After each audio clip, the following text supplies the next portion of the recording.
ഈ മഴ പെയ്യുന്ന സമയത്ത് ദുആഇന് നല്ല ഉത്തരമുണ്ട്.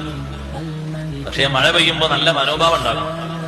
നമ്മൾ എവിടേക്കെങ്കിലും ഇറങ്ങാൻ നിൽക്കുമ്പോ നല്ല മഴയാണെങ്കിൽ അൽഹംദുലില്ലാ നല്ല മഴ പെയ്യുന്നു, അതുകൊണ്ട് നല്ല സന്തോഷാണെന്ന് പറയും.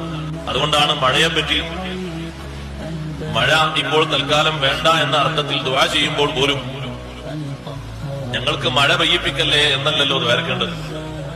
നബി സല്ലല്ലാഹു അലൈഹി വസല്ലം തങ്ങൾ പഠിപ്പിച്ച ദുആ അല്ലാഹുമ്മ ഹവാലൈന വലാ അലൈന അല്ലാഹുമ്മ അലൽ ആകാമി വൽ ദിറാബി വൽ ഖുതൂനിൽ ഔദിയതി വമനാബിതി ശജർ. അല്ലാഹുവേ, ഞങ്ങളുടെ പരിസരങ്ങളിലേക്ക് മഴയില്ലാത്തിടത്തേക്കൊക്കെ ഈ മഴ നീ നൽകണം. കാർമേഘം മൂടിക്കാണുന്ന സമയത്ത് നമുക്കൊക്കെ പ്രതീക്ഷ കൂടുകയും, പക്ഷെ എപ്പോഴും കാർമേഘം മൂടിയാൽ ഭയപ്പാടോടുകൂടെ ഇരുന്നിരുന്ന നേതാവാണ് ഹബീബ് റസൂലുള്ളാഹി സ്വല്ലല്ലാഹു അലൈഹി വസല്ലം. കാർമേഘം കണ്ടാൽ തങ്ങൾക്ക് പേടിയാണ്.